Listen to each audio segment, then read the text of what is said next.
நாம் எப்படிலாம் ஜெபிக்கணும் அப்படி சொல்லும்போது இதுவரை 7 காரியத்தை நம்ம தியானித்திருக்கிறோம். 7 காரியங்களை தியானித்திருக்கிறோம். சோர்ந்து போகாமல் ஜெபிக்கணும், அப்புறம் எப்பொழுதும் ஜெபம் பண்ண வேண்டும், பரிசுத்த ஆவிக்குள் ஜெபிக்கணும், தேவனுடைய சித்தத்தின்படி நம்ம ஜெபிக்கணும், உபவாசத்தோடு ஜெபிக்கணும், விழித்திருந்து ஜெபிக்கணும், ஒருமனப்பட்டவர்களாக ஜெபிக்கணும். இதெல்லாம் பைபிளில் இருக்கிற வசனங்கள். அதை வைத்து நம்ம தியானித்தோம். அதனால ஜெபத்தில் நிறைய பேர் உயிர்ப்பிக்கப்படுவதை பார்க்க முடிகிறது. ஜெபத்தை விட்டுறக்கூடாது. நிறைய பேர் மணிக்கணக்காக ஜெபிக்க ஆரம்பிச்சிட்டீங்க. அந்த ஜெபத்தில் இன்னும் வளரணும். ஜெபத்தில் பின்வாற்றம் வந்துடக்கூடாது, ஜெபத்தில் சோர்ந்துடக்கூடாது. இன்னும் அதிகமாக ஜெபிக்க நம்ம அர்ப்பணித்து கொள்ளணும். அதுக்கு தான் தொடர்ந்து ஆண்டவர் ஜெபத்தை குறித்து பேசிக்கொண்டே வருகிறார். 8வதாக ஒரு காரியம் என்னென்னா, ஊக்கமாக ஜெபிக்கணும்.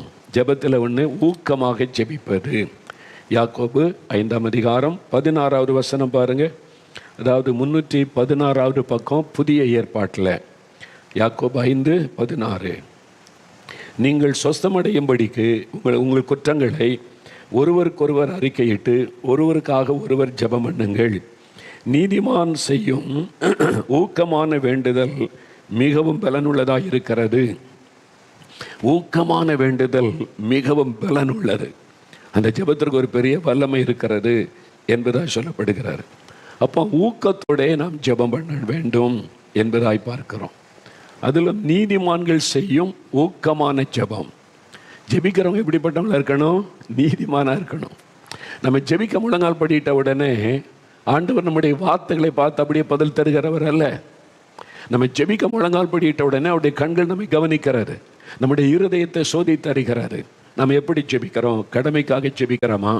ஒரு பேருக்காக ஜெபிக்கணுமே என்பதற்காக ஜெபிக்கிறோமா? அல்லது உண்மையான ஒரு ஊக்கத்தோட கருத்தாக ஜெபிக்கிறோமா? நம்முடைய இருதயம் எப்படி இருக்குது அப்படிலாம் இயேசு கவனிப்பார். அதெல்லாம் பார்த்துட்டா நம்முடைய இருதயம் சரியாக இருந்தால் தான் அந்த ஜெபத்துக்கு தான் பதில் வரும். அழகான வார்த்தைகளை சொல்வதனால பதில் வராது. அப்போது ஊக்கமாக ஜெபிக்க வேண்டும் என்று வேதம் சொல்கிறார். அதுவும் நீதிமான் தான் அப்படி ஜெபிக்க முடியும். பாவத்தில் இருக்கிற மனிதனால் ஊக்கமாக ஜெபிக்க முடியாது. இப்போ எலியாவை குறித்து வசனம் சொல்லியிருப்பாருங்களேன். யாக்கோபு 5:17-18 வசனம் கீழே பாருங்கள். எலியா என்பவன் நம்மை போல பாடுள்ள மனுஷனாயிருந்தும் மழை பெய்யாதபடிக்கு கருத்தாய் ஜெபம் பண்ணினான். வசனம் சொல்லுகிறாரு. எலியா எப்படி ஜெபிச்சார்? ஆண்டவரிடத்தில் கருத்தாய் ஜெபம் பண்ணி, he prayed earnestly. சும்மா கடமைக்காக, சரி மழைக்காக ஜெபிக்க சொல்கிறேன், ஆண்டவரே நமக்கு சித்தமாக நான் மழையை அனுப்போம் அப்படின்னு ஜெபிச்சுட்டு போகலை. கருத்தாக ஜெபிக்கிறார், ஊக்கத்தோட ஜெபிக்கிறார். நீங்கள் அந்த பகுதியை 1 ராஜாக்கள் 18ஆம் அதிகாரத்தின் கடைசி 4-5 வசனத்தில் இருக்குது. கர்மேல் பர்வதத்தின் சிகரத்தில் ஏறி தன்னுடைய முகம் முழங்காலில் பட குனிந்து மழைக்காக ஜெபிக்கிறார். 1 முறை 2 முறை அல்ல, 8 முறை. 8வது முறை தான் மேகம் எழும்பி வருகிற பதிலை பெற்றுக்கொள்ளும் வரைக்கும் ஜெபிப்பார். சும்மா கடமைக்காக ஜெபிச்சுட்டா பதில் வருமா வரலையா அதை பற்றி யோசனையே இருக்காரு. நிறைய பேருடைய ஜெபம் வீணாய் போகிறது. நீங்கள் கருத்தாக ஜெபிக்காததுனால உங்களுடைய ஜெப நேரம் வீணாய் போகிறாரு. ஏன்னா ஒரு எதிர்பார்ப்பு இல்லை. அப்போ தேவன் பதில் தருவார் என்று எதிர்பார்த்து அதற்கான பாரத்தோடு ஜெபிக்கிறதா கருத்தான ஜெபம், ஊக்கமான ஜெபம். எலியா ஜெபிக்கும் போது மழை வரும், வந்துதான் ஆகணும் அப்படின்னு தொடர்ந்து திரும்ப திரும்ப திரும்ப ஜெபம் பண்ணி மேகம் எழும்பி வருகிறது, பெருமழை நிறைச்சல் கேட்கிறது, அதுவரைக்கும் ஜெபிக்கிறார். அதான் கருத்தான ஜெபம். ஒரு குழந்தை மரித்து போச்சு, எலியா ஜெபிக்கிறார். ஒரு நிமிடம் ஜெபம் பண்ணி பார்த்துட்டு சரி இதுக்கு மேலே ஒன்றும் செய்ய முடியாது, கத்தர் எடுத்துட்டான்னு சொல்லலை. பிள்ளை உயிர் பெற வரைக்கும் ஜெபிக்கிறார். அது உயிரோடு எழும்பணும். அதான் கருத்தான ஊக்கமான ஒரு ஜெபம். அப்போ நம்முடைய ஜெபம் பேருக்காக கடமைக்காக இருக்கக்கூடாது. அதாவது நாம் எப்படி ஜெபிக்கிறோன்னு தேவன் பார்க்குறார்ல, அதில் உண்மையாக உத்தமமாக நம்ம ஜெபிக்கணும். 145ஆம் சங்கீதம் 18ஆம் வசனத்தில் ஆண்டு சொல்கிறார் பாருங்க. 145ஆம் சங்கீதம் 18வது வசனம் பாருங்க. தம்மை நோக்கி கூப்பிடுகிற யாவருக்கும், உண்மையாய் தம்மை நோக்கி கூப்பிடுகிற யாவருக்கும் கர்த்தர் சமீபமாக இருக்கிறார். உண்மையான இருதயத்தோட ஆண்டவருடைய பிரசன்னத்தை உணரணும். ஆண்டவர் இன்றைக்கி ஜெபத்தை கேட்கணும், எனக்கு பதில் தரணும். அப்படி உண்மையாக ஜெபித்தா தேவன் பதில் தருவார். சரி ஜெபிக்க சொல்கிறாங்க, ஜெபிக்கணுமே, கிறிஸ்தவங்களாயிட்டோம், அதனால் ஒரு ஜெபம் பண்ணிடுவோம். ஆண்டவரே இதை செய்யுங்க, உங்களுக்கு சித்தமான அதை செய்யுங்க, இதை செய்யுங்க, அவ்வளோதான் ஜெபம். கடமைக்காக பேருக்காக ஒரு ஜெபம், வழக்கத்தின்படியான ஜெபம். நீங்கள் எப்படி ஜெபிக்கிறீங்க? உங்கள் வாழ்க்கையை யோசித்து பாருங்கள். நீங்கள் ஜெபிக்கும் போது நீங்கள் எந்த காரியத்துக்கு ஜெபிக்கிறீங்களோ, ஊக்கமாக ஜெபிக்கிறீங்களா, கருத்தாக ஜெபிக்கிறீங்களா, பதிலை எதிர்பார்த்து ஜெபிக்கிறீங்களா, அதுதான் கருத்தான ஜெபம். அப்போ ஆண்டவரிடத்தில் உன்னை எதிர்பார்த்து ஜெபம் செய்வது, அப்போ அதுதான் நம்ம வேதத்தில் பார்க்குறோம். நம்ம கடமைக்காக பேருக்காக எல்லாம் ஜெபிக்கக்கூடாது. அப்போ ஊக்கத்தோடு ஜெபிக்கும் போது தடைகள் எல்லாம் மாறும்படி நம்ம ஒப்பு கொடுத்து நம்ம ஜெபம் செய்து ஆண்டவரிடத்திலிருந்து அதை பெற்றுக்கொள்வோம். ஒரு காரியத்தை பெற்று தான் ஆகணும். ஆண்டவர் அற்புதம் செய்யணும்னு ஜெபிக்கிறீங்க. ஆண்டவர் சொல்லுவார், உன் பாவம் தடையாக இருக்குன்னா பாவத்தை அறிக்கை செய்து ஒப்பு கொடுத்து அழுது ஜெபிச்சு அதை பெற்றுக்கொள்வது. அதான் ஊக்கமான ஜெபம் என்பது. டாக்டர் பாலிங்கிச்சு இருக்கிறாங்கல்ல, அவர் இறந்துட்டார். இப்போ வயசான நாட்களில் தான் தேவனுடைய ராஜ்யத்துக்கு போயிட்டாரு. ஊழியத்தை வெற்றியோடு முடிச்சு அவர் இருந்த நாட்களில் நடந்த ஒரு அற்புதத்தை அவர் சொன்னார். அவருடைய புஸ்தகத்திலும் அது இருக்கிறது. அவருடைய வாலிப மகன் ஸ்கூலில் படிச்சிருந்த பையன் ஸ்கூலில் பிக்னிக் போனப்போ ஃபுட் பாய்சனில் இறந்துட்டார். அதில் கொஞ்சம் பிள்ளைகள் இறந்துட்டாங்க. அதில் பாலிங்கச்சு பையனும் ஒருவன். டீனேஜ் பாய், ஸ்கூலில் படிக்கிற பையன், பாய்சன் ஆகி உடம்பெல்லாம் முழுவாயிட்டு அவன் இறந்துட்டானே டாக்டர் சொல்லி வீட்டுக்கு கொண்டு வந்துட்டாங்க. பாலிங்கச்சோடைய ஒய்ஃப் அவசரமாக கணவருக்கு ஃபோன் பண்ணுறாங்க, எங்கே இருக்கீங்க? ஆஃபீஸில் இருக்கேன், சர்ச்சில் இருக்கிறேன், வாங்க, பையன் இறந்துட்டான். அவர் ஓடி வந்தார். அவர் வந்து பார்த்தா பையன் மரித்து கிடக்கிறான், உடம்பெல்லாம் ப்ளூ கலர் ஆகிட்டு. அவருக்கு தெரிஞ்சுட்டு இனி எந்த ஆஸ்பத்திரி கொண்டு போய் காப்பாற்ற முடியாது. மனைவி சொல்கிறாங்க, பெரிய டாக்டர் இருக்காங்கல்ல, பெரிய ஆஸ்பத்திரி போகலாம், தூக்குங்க, கொண்டு போங்க, என் பையனை காப்பாற்றி கொடுங்கன்றாங்க. அது தாய் பாசம். பையன் இறந்துட்டான். இனி டாக்டர் சில ஒன்றும் பண்ண முடியாதுன்னே பாலிங்கச்சோக்கு தெரிந்து விட்டார். அவர் என்ன பண்ண, தன்னுடைய பெட்ரூமில் கொண்டு போய் படுக்கையில் வச்சுட்டு கதவை மூடி ஜெபிக்க ஆரம்பித்தார். கதவை எல்லாம் அழுகிறாங்க, மனைவி அழுகிறாங்க, அப்புறம் அவருடைய அசிஸ்டன்ட் பாஸ்டர்ஸ் வந்துட்டாங்க, சபை எல்டர்ஸ் வந்துட்டாங்க, எல்லாரும் அழுகிறாங்க. அப்போ ஒரு மனமாக கருத்தாக ஜெபிக்க முடியாது, எண்ணெய் செதறிடும், குழப்பம் வந்துடும். அப்போ அந்த ஜெபத்துக்கு பதில் வராது. அதனால் என்ன பண்ணினா, தன்னை தனிமைப்படுத்தி கொண்டு தனியாக தன்னுடைய மகனை வச்சுட்டு முழங்கால் படிக்கிட்டு முதல்ல அவர் சொல்லுகிறார், தன்னுடைய பாவத்தை அறிக்கை செய்து ஜெபிச்சாராம். ஆண்டவரே, ஆண்டு இருக்கிற குறைகளை மன்னியும், ஜெப குறைவை மன்னியும், என் வாழ்க்கையில் இருக்கிற சில குறைகள் ஆண்டவரே அதெல்லாம் எனக்கு மன்னிங்கன்னு தன்னை ஒப்பு கொடுத்து ஜெபம் பண்ணி தடைகளை எல்லாம் அப்படியே மாற்றி, என் பையனுக்கு அற்புதம் நடக்கணும், அவன் எனக்கு வேணும், அவன் திரும்ப வரணும், அவனை திரும்ப தாங்க அப்படின்னு சொல்லி மரித்து போன மகன் திரும்ப வரணும்னு ஊக்கத்தோட ஜெபம் பண்ணினார். சும்மா பேருக்காக ஆண்டு சித்தமானா தாங்க, இல்லை நம்முடைய சித்த ஆண்டவர் அப்படிலாம் இல்லை, வேணும், என் மகன் எனக்கு வேணும், நீர் அவனை திரும்ப தரணும் அப்படின்னு ஊக்கத்தோட ஜெபம் பண்ணினார். ஜெபம் பண்ணிட்டு இருக்காரு, விடாமல் ஜெபிக்கிறார் சில மணி நேரம். திடீரென்று மரித்து போன மகன் உயிர் பெற்று எழும்பினான். அவன் எழும்பின உடனே அவருக்கு எப்படி இருக்கு யோசிப்பார், அப்படியே ஆண்டவரை துதிக்க ஆரம்பித்தார். மரித்து போன பையனை திரும்பி தந்துட்டீங்களா ஆண்டவரே, உமக்கு நன்றி. ஊக்கத்தோட ஜெபம் பண்ணினார், இல்லை கருத்தாக ஜெபம் பண்ணினார். மகன் எழும்பணும்னு சொல்லி, ஆண்டவர் தரணும்னு சொல்லி. அவன் சொன்னாப்பா, நீ என்ன நடந்துச்சு மகனே அப்படின்னு கேட்டா, நான் என்னை தேவதூதர் பரலோகத்துக்கு கூட்டு போயிட்டாங்க. அங்கே போனால் ரொம்ப அழகாக இருக்குது, நிறைய தேவதூதர்கள் இருக்கிறாங்க, பார்க்கவே ரொம்ப அழகாக சந்தோஷமாக இருந்தது, அழகழகான இடங்கள். அப்போ இயேசு கிறிஸ்து அங்கே வந்தாங்க, என் பக்கத்தில் வந்தாங்க. என் பக்கத்தில் சொன்னாங்க, மகனே நீ திரும்பி பூமிக்கு போ, நீ பிறகு இன்னும் வயதான பிறகு பரலோகத்துக்கு வரலாம், இப்போ நீ திரும்பி போன்னு சொன்னாங்க. நான் சொன்ன போக முடியாது, நான் அங்கே தான் இருப்பேன், இங்கே தான் சந்தோஷமாக இருக்குது, இவ்வளோ அழகாக இருக்குது, இந்த இடத்த விட்டு நான் போக மாட்டேன்னு சொன்னேன். அப்போ இயேசு கிறிஸ்து சொன்னாங்க, உங்கள் அப்பா முழங்கால் போட்டுட்டாங்க, அறைக்குள்ளே முழங்கால் போட்டு உங்கள் அப்பா ஜெபிக்க ஆரம்பிச்சிட்டான், நீ போகாட்டா என்ன அவன் விட மாட்டான். ஏன்னா அவனுடைய ஜெபம் அப்படிப்பட்டது. அவன் ஊக்கமாக போராடி ஜெபிக்க ஆரம்பிச்சிட்டான். நீ போனாதான் நான் நிம்மதியாக இருக்க முடியும், இல்லாட்டா அவ்வளோதான். நீ போகாமல் என்ன அவன் விட மாட்டான், நீ வா, நானே கூட்டிகிட்டு போகிறேன்னு சொல்லி இயேசுவை கூட்டிகிட்டு வந்தாரான். அந்த பையன் சொல்ல கொண்டு விட்ட உடனே உயிர் வந்து விட்டார். சொல்கிறான், ஐயா நான் அவங்க அப்பா கிட்ட, டேடி பாருங்கள் ஏசப்பா அங்கே தான் நிற்கிறாங்க, என்னை விட்டுட்டு போகிறதுக்கு நிற்கிறாங்க, அவங்களுக்கு தேங்க்ஸ் சொல்லுங்கள் அப்படின்றான். இவர் கண்ணுக்கு தெரியல, அவங்க கண்ணுக்கு ஏசு தெரிகிறார். சின்ன பையன், டீனேஜ் பாய், அவன் சொல்கிறான், ஏசப்பா நிற்கிறாங்க, என்னை அவங்க தான் கூட்டிகிட்டு வந்தாங்க, நீங்கள் தேங்க்ஸ் சொல்லுங்கள் அப்படின்னு சொல்கிறான்.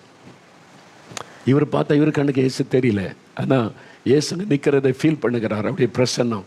ஆண்டவருக்கு நன்றி சொன்னார். எப்படி இந்த அற்புதம், மரித்து போன மகனை எப்படி திரும்ப பெற முடிந்தது? எலியா ஜெபித்தான்ல, கருத்தாய் ஜெபித்தான். சும்மா கடமைக்கு ஜெபிப்பதல்ல, கருத்தாய் ஊக்கத்தோட பெற்றுக்கொள்வோன்ற ஒரு விசுவாசத்தோட பெற்றுக்கொள்ளும் மறைக்கும் ஜெபிப்பது. அதுதான் ஊக்கமாக ஜெபிக்கிற ஜெபம். நம்ம என்ன செய்கிறோம்? நீங்களே யோசிச்சு பாருங்க. போன வாரம் எதுக்காக ஜெபிச்சிங்க? போன வாரமா? நேற்றுக்கு ஜெபிச்சதே ஞாபகத்தில் இல்லை, நீங்கள் போன வாரம்ன்றீங்களே. அதான் நம்ம ஜெபிக்கிறது நமக்கு ஞாபகத்தில் இருக்கிறது இல்லை. அது பதில் வந்துச்சா சொல்ல தெரியாது. ஜெபம் பண்ணிங்களா? தினம் ஜெபிக்கிறேனே. என்ன ஜெபிக்கிறீங்க? அப்போ பதிலை எதிர்பார்க்காம என்ன ஜெபம் பண்ணுறீங்க? நான் தினம் ஜெபிக்கிறேன், தினம் பதில் பெற்றுக்கொள்கிறேன்னு சொல்லணும்ல. அதான் கருத்தான ஊக்கத்தோட ஜெபிக்கிற ஜெபம். இல்லைன்னா கடமைக்கு ஜெபம் பண்ணுறீங்க, பேருக்கு ஒரு ஜெபம் பண்ணுறீங்க, விளக்கத்தின்படியான ஜெபம் பண்ணுறீங்க. அந்த ஜெபத்தில் பிரயோஜனம் இல்லை. அதனால தான் ஊக்கத்தோடு நம்ம ஜெபிக்கணும். அந்த ஜெபத்துக்கு தடையாக இருக்கிறதெல்லாம் அறிக்கையிட்டு சரி பண்ணி அறிக்கையிட்டு ஆண்டவர் பக்கமாக நெருங்கி நின்று ஜெபிக்கணும். பெற்றுக்கொள்ளும் வரைக்கும் நம்ம ஜெபிக்கணும். அதான் கருத்தான ஜெபம், ஊக்கத்தோட ஜெபிக்கிற ஜெபம். வேத புஸ்தகத்தில் ஆதியாகமம் 32ஆம் அதிகாரத்தில் யாக்கோபு ஜெபித்த ஜெபம் உங்களுக்கு தெரியும்ல. யாக்கோபு அவருடைய ஜெபம் எழுதப்பட்டு இருக்கிறார். தேவனோடு போராடுகிறார். அவருக்கு ஒரு நெருக்கமான சூழ்நிலை வந்துட்டு, அவருக்கு 2 மனைவி, பிள்ளைகள், சொத்துக்கள், நேரம் எல்லாத்தோடு திரும்பி வருகிறார். அவருடைய சகோதரனை அவர் கிட்டத்தட்ட ஒரு 20 வருஷத்துக்கு முன்னால் ஏமாத்திட்டு போயிட்டார். அவன் உள்ளத்தில் கசப்பை வைத்து கொண்டே நான் வாரட்டோன்னு கொன்னுறேன்னு சொல்லி. இப்போ யாக்கோபு வருகிறான்னு செய்தி கேள்விப்பட்டு ஏசா தன்னுடைய ஆட்களோடு வர்றான். இப்போ யாக்கோபுக்கு பயம். இப்போ என் மனைவி பிள்ளைகள்லாம் இருக்கிறாங்க, சகோதரன் வந்து எல்லாத்தையும் அடித்து கொன்னுட்டேன், என்ன செய்கிறது? ஆண்டவர் தான் ஒரு அற்புதம் செய்யணும். இதில் ஆண்டவர் தலையிட்டால் தான் முடியும். அதனால் ஜெபிக்கிறார். யாரும் உதவி செய்ய முடியாது, யார்கிட்ட போய் கேட்க முடியாது. கர்த்தர் ஒருத்தர் தான். யாப்போக்கு என்ற நதியை தன்னுடைய மனைவி பிள்ளைகளை கடந்து போக சொல்கிறார். கோ, நீங்கள் போங்க. தன்னை தனிமைப்படுத்தி கொள்கிறார். ஊக்கமான ஜெபத்துக்கு தனிமையாக ஜெபிக்கிறார். இயேசு தன்னை தனிமைப்படுத்தி கொண்டு கெத்செமனே தோட்டத்தில் ஜெபித்தார். தன்னை தனிமைப்படுத்தி கொண்டு மலையில் ஏறி ஜெபம் பண்ணினார். தன்னை தனிமைப்படுத்தி கொண்டு வனாந்தரத்தில் போய் ஜெபம் பண்ணினார். அப்படி தனிமைப்படுத்தி கொண்டு தேவனோடு தனித்திறந்து ஜெபிப்பார். அது மாதிரி ஜெபம் பாருங்க. இப்போ யாக்கோபு எல்லாத்தையும் அனுப்பிடுறார். மனைவி பிள்ளைகள் எல்லாம் போங்க. அவர் தனியாக இருக்கிறார், தேவனோடு தனித்து இருக்கிறார், போராடுகிறார், ஆண்டவரோட யுத்தம் பண்ணுகிறார். என்னை ஆசீர்வதித்தால் ஒளிய நான் போக விட மாட்டேன் ஆண்டவரே, விட்டாமல் பிடித்து கொள்கிறார். எனக்கு இந்த ஆசீர்வாதம் வேணும், எனக்கு ஒரு ஆபத்து வருது, என் சகோதரனை கொலை பண்ண வருகிறான், நான் தப்பு பண்ணிட்டேன், அவனை ஏமாத்திட்டேன், அவன் இப்போ என்னை கொலை பண்ண வருகிறான், என் மனைவி பிள்ளைகளுடைய நிலைமை என்ன ஆகும்? நீங்கள் என்னை ஆசீர்வதிக்கணும், எனக்கு ஒரு அற்புதம் நடக்கணும். கருத்தா ஜெபிக்கிறார். தன்னை தனிமைப்படுத்தி கொண்டு தேவனோடு போராடி அவர் ஜெபிக்கிறார். விடிந்து வருகிறது. ஆண்டவர் சொல்றார், யாக்கோபு என்னை விட்டு விடு, நான் போகட்டும், பொழுது விடுகிறது, அதெல்லாம் விட மாட்டேன், என்னை ஆசீர்வதித்தால் ஒளிய போக விட மாட்டேன், எனக்கு பதில் சொல்லுங்க. அதான் ஊக்கமாக ஜெபிக்கிற ஜெபம், கருத்தா ஜெபிக்கிற ஜெபம். ஆண்டவர் பதில் கொடுத்தார், அவனை தொட்டார், அங்கே அவனை ஆசீர்வதித்தார். ஏசா வந்து பார்த்தா கட்டிப்பிடித்து அழுகிறான். யாக்கோபை கட்டிப்பிடித்து அழுதான் என்று பார்க்கிறோம். கொலை பண்ணிடுவான் வந்தவன், அவருடைய இருதயத்தை அப்படியே ஆண்டவர் மாற்றுகிறார். ஒரு அற்புதம் நடக்கிறது. உங்களுக்காக சூழ்நிலைகளை மாற்றுவார், மனிதனுடைய இருதயத்தை மாற்றுவார், தடைகளை மாற்றுவார், உங்களுக்கான ஒரு அற்புதத்தை செய்வார். ஆனால் நீங்கள் ஊக்கமாக ஜெபிக்கணும். சும்மா கடமைக்கு ஒரு ஜெபம் பண்ணிடுவோமே, ஓகே நம்ம எல்லாம் கிறிஸ்தவர்கள் எல்லாத்துக்கும் ஜெபிக்கணும்னு சொல்லி காமிவில் ப்ரே அப்படின்னு ஒரு சின்ன உப்பச்சப் எல்லாத்தையும் ஜெபம் பண்ணிட்டு போகிறது. நிறைய பேருக்கு இந்த ஜெபம் கடமையாக மாறிவிட்டார்.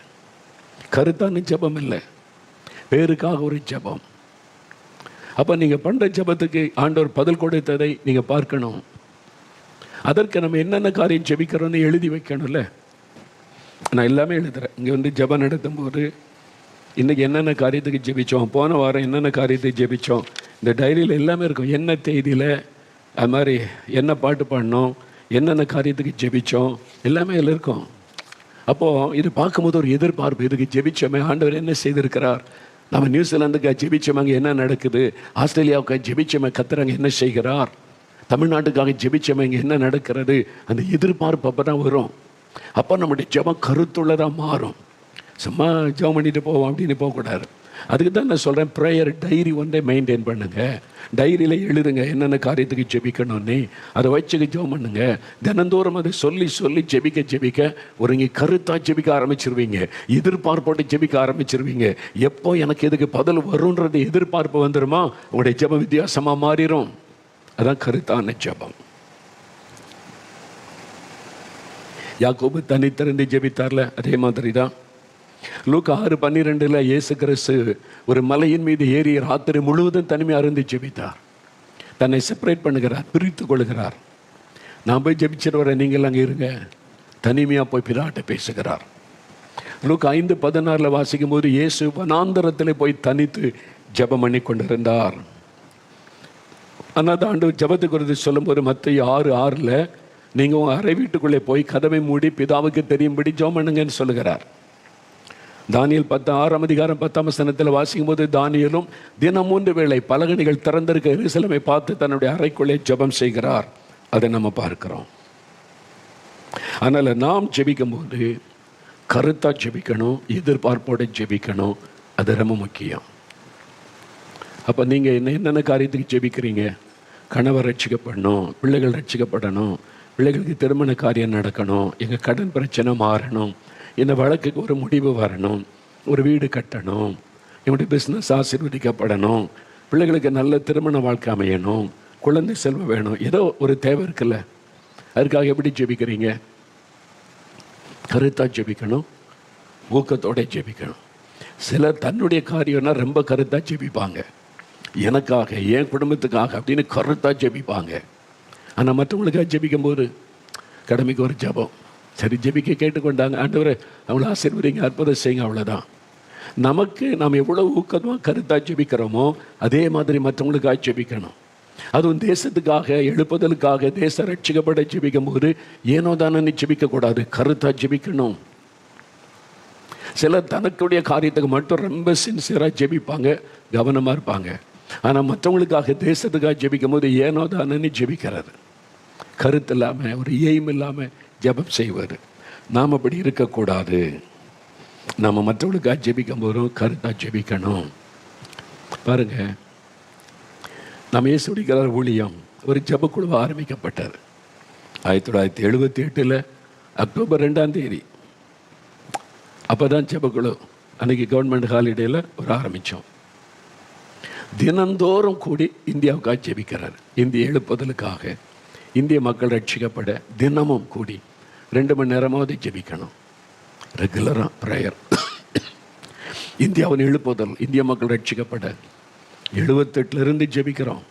கிட்டத்தட்ட 46 வருஷங்கள். இன்னும் ஜெபத்தை விடலை, சோர்ந்து போயிடலை. நம்ம இத்தனை வருஷம் ஜெபிக்கிறோம், தேவன் பதில் தரல, என்னன்னு பதில் தந்து கொண்டு இருக்கிறார். நிறைய ரட்சிக்கப்படுறாங்க, சபைக்குள்ள எழுப்புதல் அக்கினி ஊற்றப்படுகிறது, ஜெபிக்கிறவங்க பெருகிறாங்க, மனம் திரும்புகிறாங்க, காரியம் நடக்கிறது. அப்போ இன்னும் நாங்கள் ஜெபத்தை விடலை. இது அல்ல, முழு தேசமாக மாறுகிற மாற்றம் வரணும், எழுப்புதல் வரணும், அதுக்காக ஜெபித்து கொண்டே இருக்கிறோம். திடீர்னு முழுகிற ஜெபம் வைப்போம், கூடி உட்காந்து ஜெபம் பண்ணுவோம். 3 நாள் உபவாச ஜெபம் வைப்போம், ஜெபம் பண்ணுவோம். 40 நாள் உபவாச ஜெபம் தொடர்ந்து ஜெபிக்கலான்னு சொல்லி வைப்போம். எல்லா ஊழியத்தல்கள் எல்லாருமே அதில் இணைந்து கொள்வாங்க. எல்லாரும் ஒருமனப்பட்டு இணைந்து கருத்தாக ஊக்கத்தோடு ஜெபிக்கும் போது ஊக்கமான ஜெபம் மிகுந்த பலன் உள்ளது. அப்போ நீங்கள் ஜெபிக்கும் போது இயேசுவையே கண் முன்னால் நிறுத்தாமல் ஜெபிக்காதங்க. நிறைய இயேசுவை மறந்துட்டு ஜெபம் பண்ணுவாங்க. ஜெபம் இருக்கும், ஆனால் இயேசுவை பற்றி சிந்தையே இருக்காது. எத்தனை முறை நீங்கள் அப்படி ஜெபிச்சிருக்கீங்க யோசித்து பாருங்கள். இயேசுவை பற்றி சிந்தையே இல்லாமல் இயேசுக்கிட்ட ஜெபம் பண்ணி இருக்கிறீங்க. ஏன்னா நம்ம அப்படி பழகிட்டோம். அதனால் கடமைக்காக ஒரு ஜெபம் பண்ணிட்டு போகிறாரு, தப்பு. வசனத்தில் சொல்ல ஊக்கமான ஜெபம், நீதிமான் செய்யும் ஊக்கமான ஜெபம் தான் வல்லமை உள்ளது. மரித்தோரையும் எழுப்பக்கூடிய வல்லமை அந்த ஜெபத்துக்கு உண்டு. அப்படி ஜெபிக்கணும், அந்த மாதிரி நீங்கள் ஜெபிக்கணும். அது உங்கள் காரியமாக மாத்திரல்ல, தேசம், உங்களுடைய சபை, உங்கள் கிராமம், உங்களுடைய பட்டணம், மற்றவருடைய ரட்சிப்புக்காக அதே மாதிரி கருத்த ஊக்கத்தோட ஜெபிக்கிறாரு. அந்த ஜெபத்துக்கு ரொம்ப வல்லமை உண்டு. உடனே ஆண்டவர் பதில் கொடுக்கிறதை நீங்கள் பார்க்க முடியும், மாற்றம் வருவதை நீங்கள் பார்க்க முடியும். ஆமாம், நான் இருந்த சபையில் முன்னால், இப்போ நான் நியூ லைஃப் சிஎஸ்ஐ சபை அங்கே தான் போகிறேன். அந்த நாள் ஆரம்ப காலத்துலேருந்து சிஎஸ் சபையில் தான் இருக்கிறேன். ஏன்னு சொன்னால் எனக்கு அப்போ நான் இந்துவாக இருக்கும்போது சபை பிரிவு இதெல்லாம் தெரியாது. அந்த நானும் சென்னையில் இருக்கிற சிஎஸ்ஐ சபைக்கு போயிருந்த ஒரு அண்ணன் வந்து ஜெபிக்கும் போது எனக்கு அற்புதம் நடந்தது. அப்போ அவங்க போன சபை அது, அவங்களோட நான் அந்த சபைக்கு போனேன், ஆராதனை பங்கு பெற்றேன். அதிலேருந்து அப்படியே தான் நான் இருக்கிறேன் நான். அப்போ அந்த சபை எனக்குள்ள சபை இருக்குதாங்க. முதல்ல நான் இருந்த சபையில் வந்து சில காரியங்கள் வசனத்துக்கு புறம்பா தேவனை துக்கப்படுத்துகிற காரியம் இருந்தது. அது அறிந்து எனக்கு ரொம்ப துக்கம். அதனால் நேரில் சொல்லிட்டேன், இது ஆண்டவருக்கு சித்தம் இல்லை, இதை செய்யக்கூடாது சபைக்குள்ளே, இது தப்பு வசனத்தின்படி. நாங்கள் இவ்வளோ காலமாக செஞ்சுக்கிட்டு வர்றோம், இத்தனை காலமாக நாங்கள் செய்கிறோம் அப்படின்னு சொல்லி அதை யாரும் பெருசாக எடுக்கலை. ஆனால் அது ஆண்டவர் துக்கப்படுத்துகிற விஷயம்னு எனக்கு தெரியும். நான் மறுபடியும் சொல்கிறேன், கேட்கல. ஒரு நாள் நான் வந்து ஜெபிக்கிறேன் காட்டு பகுதியில் போய். இப்போ நம்முடைய தேவனுடைய வீடுக்கு பின்னால் இப்போ காட்டு பகுதியாக இருந்தது. நான் போய் ஜெபிக்கிறேன். அப்போ இந்த சபையில் நடக்கிற காரியம் தேவனை எவ்வளோ துக்கப்படுத்துகிறது என்பதை என் ஆவிலே உணர முடிந்தது. உடனே நான் கண்ணீர் விட்டு அழுது, ஆண்டவரை எங்கள் சபையில், நான் போகிற சபையில் இந்த தப்பு நடக்குதே, உங்களை துக்கப்படுத்துகிறாங்க, உங்களை அவமானப்படுத்துகிறாங்க, உங்களுடைய மனதை காயப்படுத்துகிறாங்களே, இதை மாற்றுங்க ஆண்டவரை, மன்னிச்சிருங்க ஆண்டவரை, இந்த பாவத்தை அப்புறப்படுத்திடுங்க ஆண்டவரே. நீ அழுதுற, கண்ணில் கண்ணீர் வருது, அழுது நான் ஜெபிக்கிறேன். அன்னைக்கு காலையில் ஜெபிச்சிருக்கிறேன். மாலையில் அந்த சபையில் கமிட்டி மீட்டிங், அதில் ஒருத்தர் சொல்லியிருக்காங்க, இந்த ஊழியக்காரர் வர சொல்லிகிட்டே இருக்க, தப்பு இது வேண்டான்றாரு, நம்ம ஒரு முடிவெடுப்போம். அதனால இதுவரை செஞ்சுக்கிட்டே வந்தோம், இப்போ இது வசனத்தின்படி தப்பு, கர்த்தருக்கு பிரியமில்லான்னு ஒரு ஊழியக்காரர் சொல்கிறாங்க, நம்ம அதை நிறுத்திடக்கூடாது, ஓகே சேஞ்ச் பண்ணிடுவோம். காலையில் அழுது ஜெபிச்சு மாலையில் சேஞ்ச், அற்புதம் நடந்துட்டு. அதான் ஊக்கத்தோடு ஜெபிக்கிற ஜெபத்திற்கு பதில், உடனே அற்புதம் நடக்கும். ஆமாம், எனக்கு தெரிந்த ஒரு ஊழியக்காரர், அப்படி மகளுக்கு திருமணமாகி சில வருஷமாக குழந்தை இல்லை. பார்க்கும்போதெல்லாம் ஜெபம் பண்ணுவோம், அப்போ ஜெபம் பண்ணுவோம், ஆண்டவரே ஒரு குழந்தை கொடுத்து ஆசீர்வதிங்க. அது ஜென்ரலாக வழக்கமாக ஜெபிக்கிற ஜெபம். ஒரு நாள் தெய்வ சமூகத்தில் போய் காத்திருந்து ஜெபிக்கும்போது ஆவியானவர் ஞாபகப்படுத்தினார். அப்போ பாவம் அந்த மகளுக்காக ஜெபிக்கணும்னு, ஆண்டவரே ஊழியக்காருடைய மகள், அவளுக்கு ஒரு குழந்தை கொடுத்து நீங்கள் ஆசீர்வதிக்கணும்னு ஜெபிக்கும் போது ஒரு பாரம் உள்ளத்தில் வந்து கருத்தான், நீங்கள் செஞ்சு தான் ஆகணும், குழந்தையை கொடுத்து தான் ஆகணும், அற்புதம் செய்து தான் ஆகணும்னு. எனக்கு வித்தியாசம் தெரியுது, மற்ற நாள் ஜெபித்ததற்கும் இந்த நாள் ஜெபிக்கிறதற்கும். ரொம்ப ஊக்கமாக ஜெபிக்கிறேன், உள்ளம் உடைந்து கண்ணில் கண்ணீரோடு நான் ஜெபிக்கிறேன். ஜெபம் பண்ணி சில மாதத்தில் நியூஸ் வருகிறது, கர்த்தர் அந்த மகளுடைய கர்ப்பத்தை ஆசீர்வதித்து விட்டார். அப்போ அந்த ஜெபம் கேட்கப்படுது. நீங்கள் ஜெபிக்கும் போது எப்படி ஜெபிக்கிறீங்க? நிறைய காரியம் நான் வழக்கத்தின்படி ஜெபிச்சு அந்த ஜெபத்தில் உப்புச்சப்பு இல்லாத, அதை வல்லம் இல்லாத ஜெபம் ஆயிற்று. நிறைய ஜெபம் நீங்களே யோசித்து பாருங்க, எதுக்காக ஜெபிச்சோம், அதுக்கு பதில் வந்துச்சா, அந்த ஜெபம் கருத்தான ஜெபமா, யோசித்து பாருங்க. நிறைய தப்பு பண்ணுகிறோம், இனிமே அப்படி இருக்கக்கூடாது. சின்ன உதாரணம், சாப்பிட உட்காந்தா கண்ணை மூடி சாப்பாட்டை ப்ளஸ் பண்ணி ஜெபிச்சு சாப்பிடணும்னு சொல்லி கொடுத்து நாங்கள் பழகிட்டோம். ஒரு ஹோட்டல்லையோ ஒரு வீட்லையோ சாப்பிட உட்காரும்போது கண்ணை மூடி அந்த ஆகாரத்துக்காக ஜெபிக்கிறீங்க. இயேசுவை கண் முன்னால் நிறுத்தி ஜெபிக்கிறீங்களா? யோசித்து பாருங்க. நிறைய சமயத்தில் ஜெபம் இருக்கும், இயேசு இருக்க மாட்டார். வழக்கத்தின்படி ஒரு வார்த்தை சொல்லி ஜெபிச்சுறாண்டு, இந்த ஆகாரத்தை ஆசீர்வதியும் நீர் பரிசுத்தப்படுத்தார், அவ்வளோதான். அங்கே இயேசு மனதிலே வரமாட்டார். இயேசு இல்லாமல் என்ன ஜெபம்? அதான் கடமைக்கான ஜெபம், வழக்கத்தின்படி ஜெபம். அந்த ஜெபத்தில் கருத்து இல்லை, அந்த ஜெபத்தில் ஊக்கம் இல்லை. அப்போ ஆண்டவரை கண்முன்னால் நிறுத்தி அவரை பார்த்து ஜெபிக்கிறது, ஒரு நிமிட ஜெபமாக இருந்தாலும் சரி, அரை நிமிட ஜெபமாக இருந்தாலும் சரி, இயேசுவே எங்கள் மத்தியில் இருக்கிறீர், இந்த ஜெபத்தை கவனிக்கிறீர், இந்த ஆகாரத்தை எங்களுக்கு ஆசீர்வதித்து பரிசுத்தப்படுத்தி தாரும் இயேசுவின் நாமத்தில், அப்படி ஜெபிக்கும் போது அந்த ஜெபத்துக்கு அர்த்தம் இருக்கிறது, ஆசீர்வாதம் வரும். இயேசுவையே மனதில் கொண்டு வராமல் சும்மா நம்ம வழக்கமாக சின்ன வயசுலேருந்து பழகிட்டோம்ல ஜெபிக்கணும்ல. ஆமாம், எந்த ஊழியக்காரனை பார்த்தாலும் பிள்ளைகளுக்கு ஒரு ஜெபம் பண்ணிடணும். தப்பான பழக்கம், நல்ல பழக்கம்தான். ஆனால் அப்படி பழகி அந்த பிள்ளைகள் கூட ஊழியக்காரனை பார்த்தவொடனே ஓடி போய் நிற்கும், ஜெபம் பண்ணுங்க. எதுக்கு ஜெபிக்கணும்னு தெரியாது, ஏதாவது காரியம் இருக்குதா ஜெபிக்க தெரியாது. வழக்கத்தின்படியான ஒரு ஜெபம், அவ்வளோதான். நான் அடிக்கடி சொல்லியிருக்கேன்ல, சிலர் பஸ் ஸ்டாண்டில், ரயில்வே ஸ்டேஷனில், ஏர்போர்ட்டில், ஒரு கடைக்கு போகிற இடத்துல பார்த்தா நம்மளை பார்த்தா ஓடி வந்து சந்தோஷமாக பேசுவாங்க. உடனே ஒரு ஜெபம் பண்ணிருங்க பிரதர்பாங்க. அவங்க பேசுவாங்க, ஃபோட்டோ எடுப்பாங்க, அதெல்லாம் ஓகே.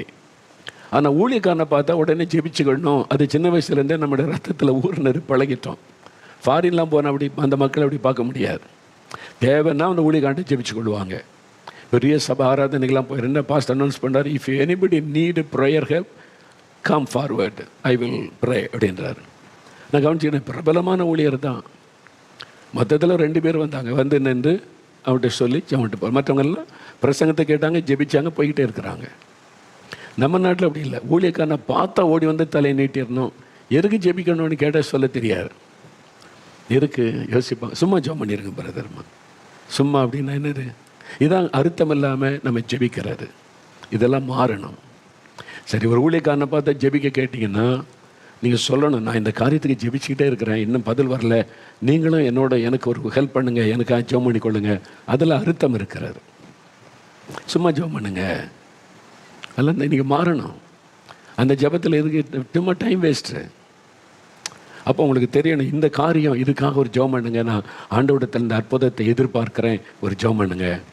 என் பிள்ளைக்கு ஞானம் வேணும், படிப்பில் இதில் குறைவாக இருக்குது, சரீரத்தில் ஒரு வியாதி வருது, அதை நீங்கள் ஜெபம் பண்ணுங்க. ஒரு ஜெபத்தில் ஒரு கருத்து இருக்கணும்ல, காரியம் இருக்கணும். ஆண்டவர் கேட்குறார், தாவீது குமாரனே எனக்கு இறங்குன்றான். இயேசு கூப்பிட்டு, உனக்கு என்ன வேணும்? என்னை கூப்பிட்டல, உனக்கு என்ன வேணும் கேட்குறார்.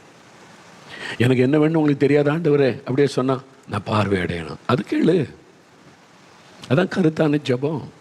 சும்மா கூப்பிட்டேன், உங்களுக்கு கூப்பிட்டு அற்புதம் நடக்கும்னு சொன்னாங்க, கூப்பிட்டேன், எனக்கு ஏதாவது அற்புதம் செய்யுங்க. அவர்கிட்ட உனக்கு என்ன வேணும் நீ கேளு, உனக்கு என்ன வேணும். அப்போ நம்முடைய ஜெபத்தில் ஒரு கருத்து இருக்கணும், ஒரு ஊக்கம் இருக்கணும். அப்போ ஊக்கத்தோட எஃபெக்டிவாக பெற்றுக்கொள்ளக்கூடிய அந்த விசுவாசத்தோட கருத்தாக ஜெபிக்கணும். அந்த ஜெபந்தான் வல்லமை உள்ளது. இன்றையிலிருந்து நம்முடைய ஜெப நேரத்தில் எப்பவும் இயேசுவை கண்மனால் நிறுத்தி ஜெபிக்கணும். நீ ஒரு தண்ணிக்காக ஜெபிச்சு குடித்தா கூட இயேசு மனதில் நிற்கணும். அவர் என் நினைவுகளை கவனிக்கிறார். இயேசுவே உமக்கு ஸ்தோத்திரம், இந்த தண்ணிக்காக இது எனக்கு ஆசீர்வதித்து கொடும். அப்போ அவர் உங்கள் முன்னால் இருக்கிறது நீங்கள் ஃபீல் பண்ணுவீங்க. அப்படி பேசி பழக. சும்மா கடமைக்கு உதட்டில் ஜெபம் பண்ணிட்டு டைம் வேஸ்ட் பண்ணாதங்க. அதனால் ஆண்டவரே, நான் இனி கருத்தாக ஜெபிக்கணும். இனி கடமைக்கு பேருக்கு இதெல்லாம் ஜெபிக்கூடாது. கருத்தாக ஜெபிக்கணும், ஊக்கத்தோடு ஜெபிக்கணும், பெற்றுக்கொள்ளணும், விசுவாசத்தோடு ஜெபிக்கணும். என்னை ஒப்பு கொடுக்குறேன்னு சொல்லுங்கள். அப்படி இருதயத்தில் கை வைங்க, ஜெபம் பண்ணுங்க. ஆண்டவரே, இனி கடமைக்கான ஜெபம், சும்மா பேருக்காக ஜெபம், ஆண்டவர் உப்பு ஜெபம் இல்லாத ஒரு ஜெபம், வல்லம் இல்லாத ஜெபம், ஒரு அர்த்தம் இல்லாத ஜெபம்லாம் நான் பண்ணக்கூடாது. நான் இன்னை ஜெபம் பண்ணால் கருத்தாக ஜெபிக்கணும், ஊக்கத்தை ஜெபிக்கணும், பெற்றுக்கொள்ளும் வரைக்கும் ஜெபிக்கணும், பெற்றுக்கொண்ட நிச்சயம் மறுமறைக்கும் ஜெபிக்கணும், கருத்தாக நான் ஜெபிக்கணும். என்னை கிருபத்தாங்க, நேரத்தை நான் வீணாக்கி கொண்டு இருக்கிறேன், அதை எனக்கு மன்னியும். இனி அப்படிப்பட்ட ஜெபம் செய்யாதபடி ஊக்கத்தோட கருத்தாக ஜெபிக்க என்னை ஒப்பு கொடுக்கிறேன். நான் பெற்றுக்கொள்வேன் என்று விசுவாசிக்கிறேன். இன்றைக்கு இந்த காரியத்தில் ஒரு அற்புதம் நடக்கணும்னு நான் ஜெபிக்கிறேன். இயேசுவின் நாமத்தில் எனக்கு செய்யும். இயேசுவின் நாமத்தில் பெற்றுக்கொள்கிறேன். ஆமேன், ஆமேன். என் ஆத்மாவே கர்த்தரை சோஸ்தரி, என் முழு உள்ளமே அவருடைய பரிசுத்தமுள்ள நாமத்தை சோஸ்தரி. என் ஆத்மாவே கர்த்தரை சோஸ்தரி, அவர் செய்த சகல உபகாரங்களை மறவாதே. ஆமேன், ஆமேன்.